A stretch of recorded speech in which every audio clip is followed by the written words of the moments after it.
மிக நீண்ட காலத்திற்கு முன்பு ஒரு அழகான பள்ளத்தாக்கில் ஒரு சிறிய மஞ்சள் குதிரை வாழ்ந்தது. அவளது தோல் பொற்கொண்டையாக ஜொலித்தது. அவள் சிறியவளாக இருந்தாலும் அவளுக்குள் மிகுந்த துணிவும் கனிவும் இருந்தது. ஒரு நாள் வானவில் மேலே ஜொலிக்காமல் மறைந்துவிட்டது. வண்ணங்களைக் காணாமல் ஆச்சரியப்பட்ட மஞ்சள் குதிரை வானவிலைத் தேடக் கிளம்பினாள். இது ஒரு பயணமாக இருந்தது.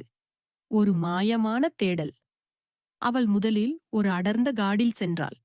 அந்த மரங்கள் பேசத் தெரிந்த மரங்கள். அவை மெதுவாக காற்றில் குலுங்கி அவளுக்கு பாதையை காட்டின.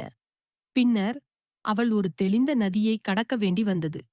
அந்த நதியில் வயதான ஆமை ஒன்று இருந்தது. நீண்ட கால அனுபவம் கொண்ட அந்த ஆமை மஞ்சள் குதிரைக்கு நதியை எப்படி கடக்க வேண்டும் என்று அமைதியாக கற்றுக் கொடுத்தது. அதன் பிறகு வானம் மேகமூட்டமாக மாறியது. மலை ஒன்றை எட்டும்போது மலை திடீரென தும்மியது. அது ஒரு தும்மும் மலை. அந்த சத்தத்தால் மேகங்கள் பரவி வானம் தெளிந்தது. மஞ்சள் குதிரை சிரித்துக்கொண்டே முன்னே சென்றாள். வழியில் அவளுக்கு பல புதிய நண்பர்கள் கிடைத்தனர். சிலர் சிறிய பூச்சிகள், சிலர் பறவைகள். எல்லோரும் அவளுக்கு துணை நின்றனர். அவளது பயணத்தில் அவள் மட்டும் இல்லை என்பதை அவள் உணர்ந்தாள்.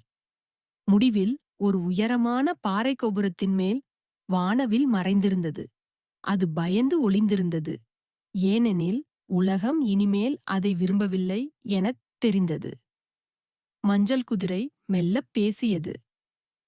உண்மையான நண்பர்கள் என்றும் மறந்துவிடமாட்டார்கள் என்று அந்த வானவிலுக்கு நினைவூட்டியது.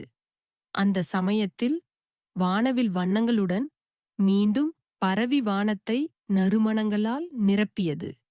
அந்த நாள் முதல் வானவில் மறைவதில்லை.